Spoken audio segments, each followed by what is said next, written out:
आप जो हैं, जो हो सकते हैं, उसके लिए दिन रात पसीना बहा रहे हैं, या जो नहीं है, जो नहीं हो सकते, उसके लिए दिन रात लगे हुए हैं। क्या लगता है? आप जो हैं या जो हो सकते हैं, उसके लिए दिन रात पुरुषार्थ कर रहे हैं, या जो नहीं हो सकते या नहीं है, उसके लिए दिन रात पुरुषार्थ कर रहे हैं। तो हम आत्मा हैं, शरीर आदि नहीं है। शरीर से पृथक हैं हम तत्व विशेष, किंतु अभी ऐसा नहीं लगता है। तो इससे हटने के लिए और अपने उस स्वरूप में प्रतिष्ठित होने के लिए पुरुषार्थ होना चाहिए, लेकिन ऐसा मान के नहीं करते हैं हम पुरुषार्थ। हम कोई न कोई लौकिक ऐश्वर्य से युक्त होने के लिए लगभग पुरुषार्थ करते रहते हैं।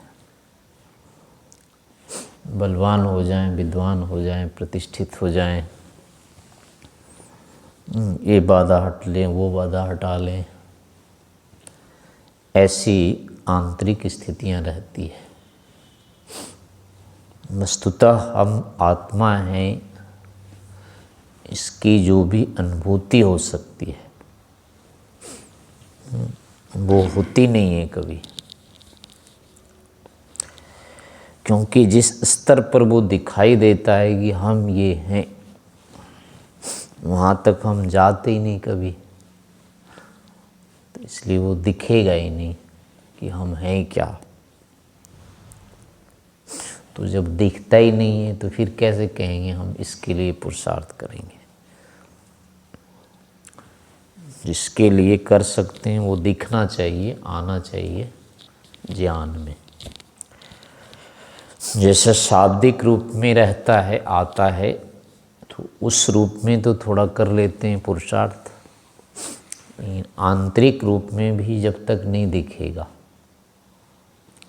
निश्चयात्मक रूप में नहीं लगेगा कि मैं तो शरीर से पृथक आत्मा हूँ, तब तक उस स्वरूप को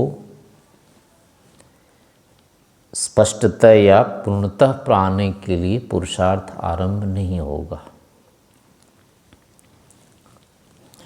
तो उसके लिए ही पुरुषार्थ करना होना चाहिए।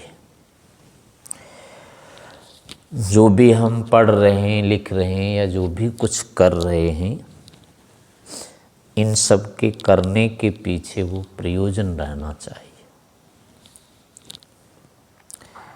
यद्यपि हम जिस स्तर पर बैठे हैं, खड़ा हैं, अभी हैं वर्तमान,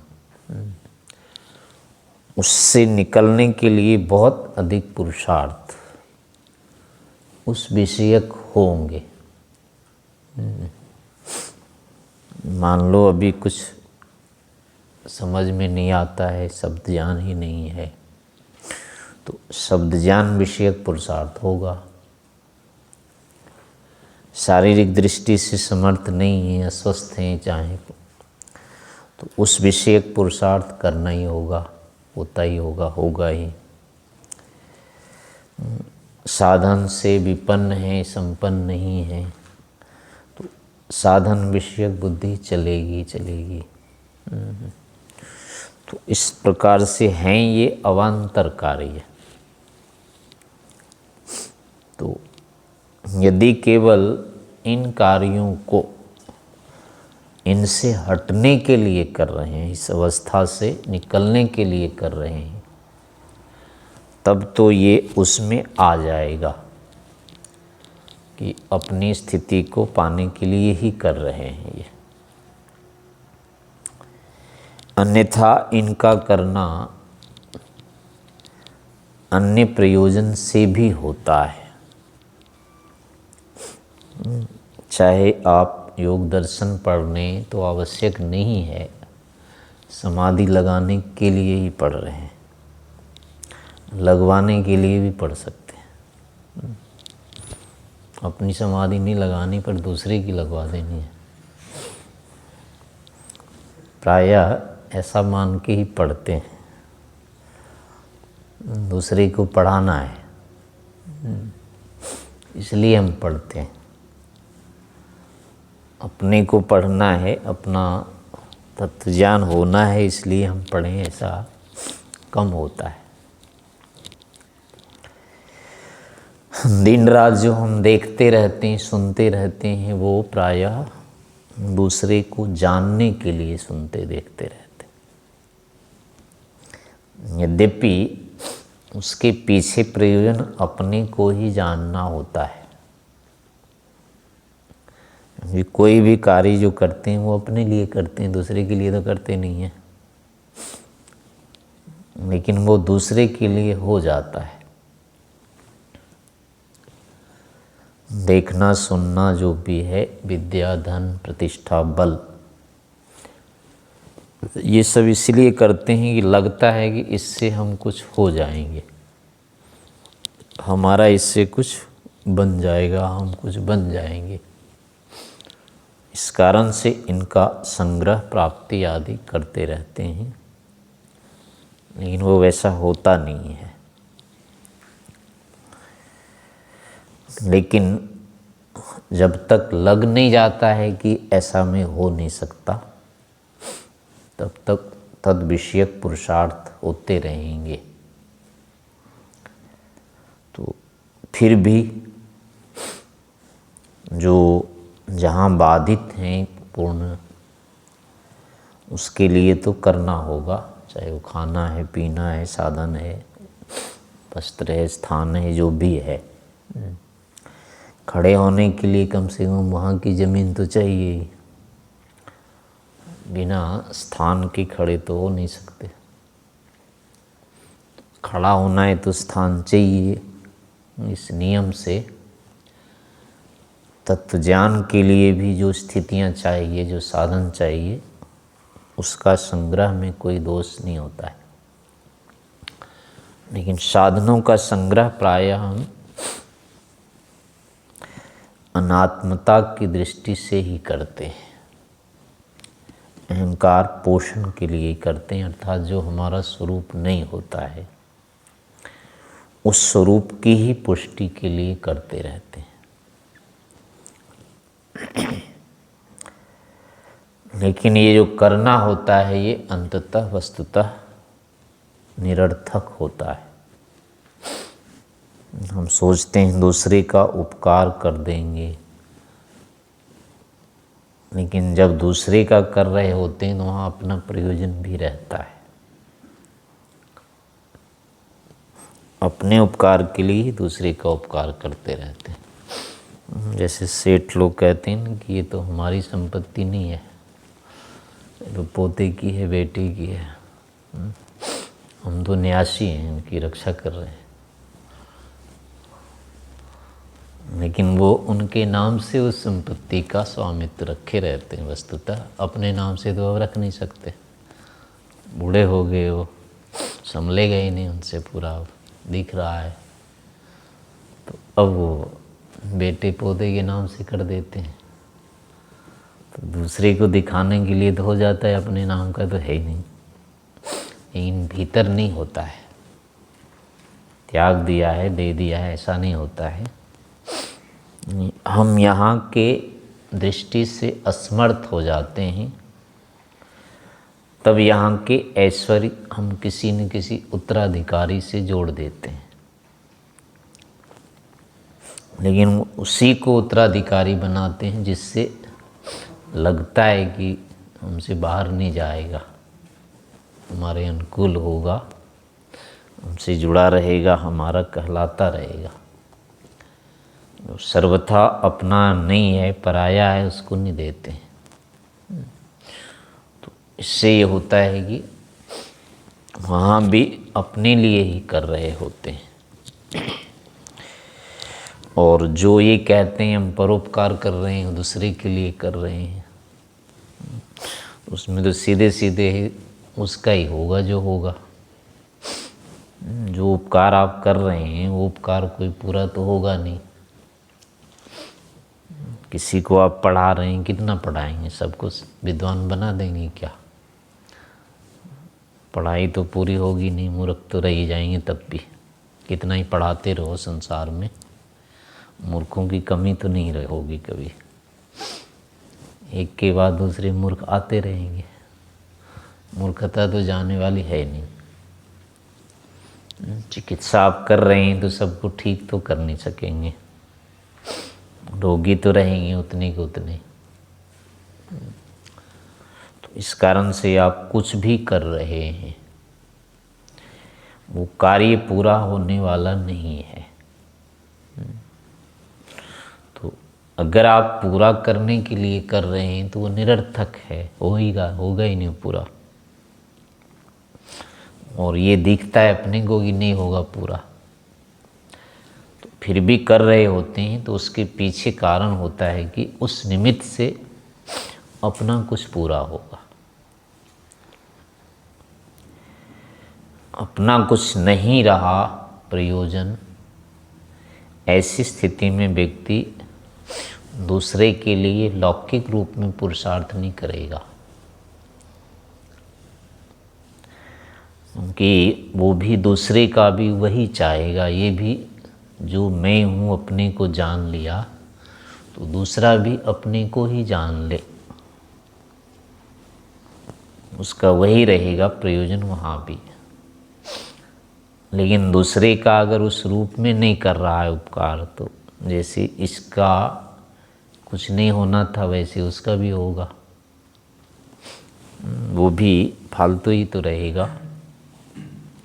तो ऐसी दृष्टि से वो उपकार नहीं करना चाहेगा। उसको लगेगा कि भाई मेरा नहीं हुआ है तो इसी काम से इसका कैसे हो जाएगा। जिस कार्य में अपनी सफलता नहीं है वही कार्य हम दूसरे से क्यों कराना चाहेंगे। दूसरे से भी हम वही कराएंगे जिसमें अपनी को सफलता दिखती है। अगर दूसरे के माध्यम से सोचते हैं कि हम तो नहीं कर पाए, लेकिन उसमें रहेगा कि इसके द्वारा हो जाएगा, तो ऐसी स्थिति में हम सफलता उसमें मान रहे हैं। चलो मेरे से नहीं हुआ, जैसे कोई व्यक्ति है कि धन स्वयं नहीं कमा सका, अपने आप नहीं पढ़ लिख सका, तो अपने बेटे से कहता है तुम पढ़ लिख लो, तुम कमा लो। तो यहाँ जिस उससे वो सफलता मान रहा है, इससे सफलता होती है, अन्यथा वो प्रेरित ही नहीं करेगा।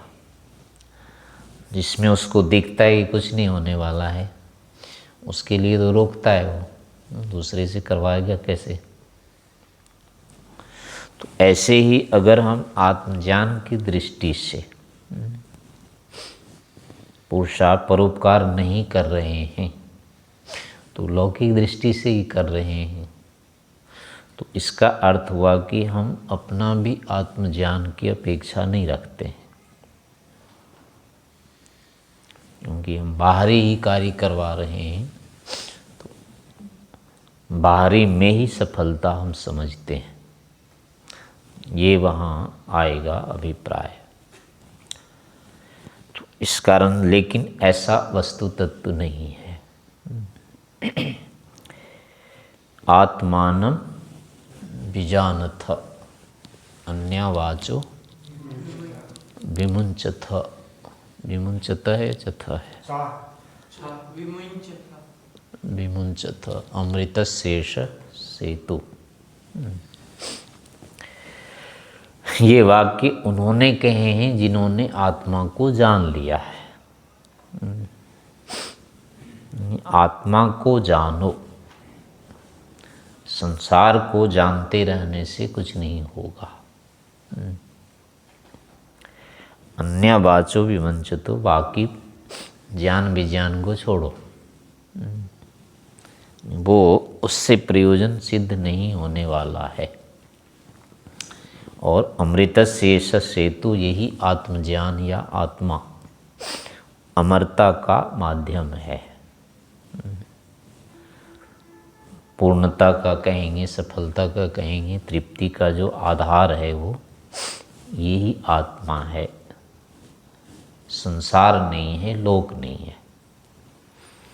इस कारण से आत्मज्ञान के लिए प्रयास निरंतर होते रहना चाहिए। आत्मज्ञान के साथ साथ परमात्मा का ज्ञान संबद्ध समझना चाहिए। अंतर्निहित होता है। आत्मा मतलब आत्मा और परमात्मा हर समय दोनों लिए जाते हैं, क्योंकि केवल आत्मज्ञान से भी पूर्णता नहीं है। क्योंकि केवल आत्मा में है क्या? अपने आप में तो कुछ है ही नहीं, जान करके भी क्या करेगा वो, उससे पूर्णता होनी नहीं है। तो आत्मा को जानने का तो केवल इतना ही होता है कि शरीर से, संसार से अपने को पृथक जान ले, इतनी अनिवार्यता है आत्मज्ञान की, इससे ज़्यादा कुछ नहीं है। लेकिन पूर्णता है आत्मज्ञान में, फिर वो है जो ईश्वर के साथ हमारा व्याप्य व्यापक संबंध है। ईश्वर के सानिध्य से जो हमको ज्ञान की, आनंद की उपलब्धि होनी है।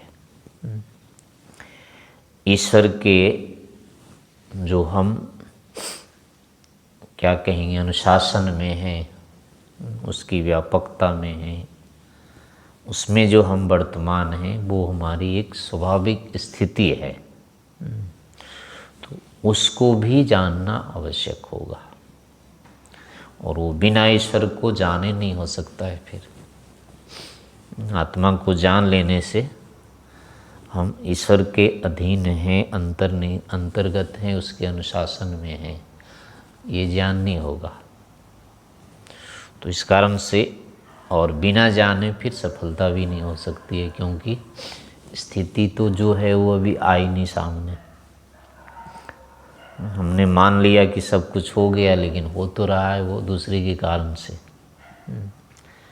ईश्वर के कारण से होता है। जो सुख होता है, आनंद होता है, या हमको अब आगे जन्म मिलेगा नहीं मिलेगा, सारी चीज़ें ईश्वर के अधीन है, और ईश्वर को हमने जाना नहीं अभी। तो इसका मतलब है कि अभी हमको वास्तविक ज्ञान हुआ ही नहीं है। तो ऐसी स्थिति में मुक्ति भी नहीं होनी है, ईश्वर अभी मुक्त करेगा ही नहीं, क्योंकि ये भी अभी एक अविद्या ही है कि मैं ही सब कुछ हूँ, मैं ही अंतिम हूँ। ये तत्व तो है ही नहीं ऐसा, अंतिम तो हम है ही नहीं, केवल प्रकृति से पृथक हम नहीं हैं। प्रकृति से पृथक रहते हुए ईश्वर की व्यापकता में भी हैं हम। हमारी जो तृप्ति होनी है, संतुष्टि होनी है, निर्भयता होनी है, वो वस्तुतः ईश्वर के माध्यम से, उसके ज्ञान बल आनंद से होनी है। तो उसके लिए, उसके प्रति जब तक हम कृतज्ञ नहीं होंगे, उनके अनुकूल नहीं होंगे, तब तक वो हमें नहीं मिलेगा। जो ज्ञान आनंद अपेक्षित है, ईश्वर की अनुकूलता के बिना वो नहीं मिलता है, नहीं मिलेगा, ईश्वर नहीं देने वाला। तो इस कारण से फिर होगा, ईश्वर को भी जानना अनिवार्य रहेगा। तो इसलिए आत्मज्ञान का अर्थ जो होता है वो वस्तुतः अंतर्निहित रहता है। परमात्मा को जानने का मतलब आत्मा को भी जानना होता है, और आत्मा को जानने का अर्थ परमात्मा को भी जानना अंतर्निहित होता है। इसलिए एक अर्थ नहीं लेना चाहिए इसका, क्योंकि बोलने में एक साथ नहीं हो पाता है, दोनों का नाम लेना कठिन वो नहीं हो पाता, इसलिए एक नाम से दोनों बोल लिया जाता है। व्यवहार में ऐसा होता है। ऐसे बोला जाता है घर वाले भी आए, यानी घर भी आया है क्या, तो उसका क्या अर्थ होता है? पत्नी बच्चे भी हैं, वो भी आए हैं क्या? तो ऐसा अर्थ ले लिया जाता है। और व्याकरण का भी नियम जैसे होता है कि लिंग प्रातिपदिक ग्रहणे लिंग विशिष्टस्यापि ग्रहणम भवति।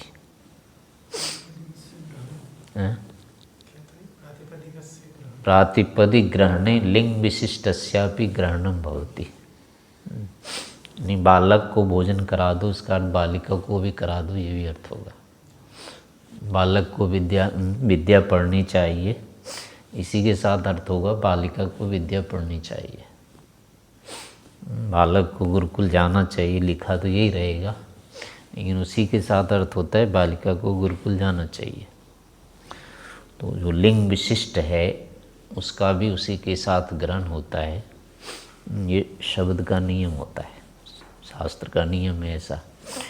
इसीलिए प्रायः जो विधियाँ होती हैं ना, वो स्त्रीलिंग परक नहीं होती है, पुल्लिंग परक होती है सारी विधियाँ, लेकिन उसका अर्थ होता है सहित। जो निर्देश ब्रह्मचारी के लिए वही ब्रह्मचारिणी के लिए हो जाता है, इसी नियम से होता है।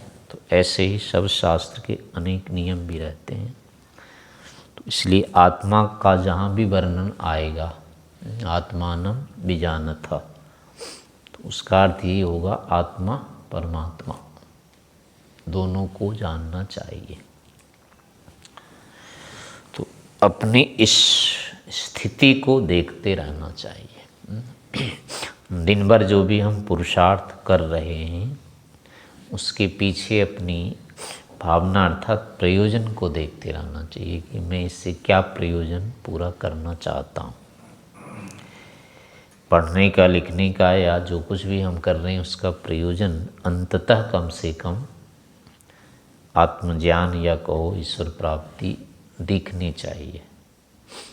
उससे रहित होकर के नहीं दिखना चाहिए।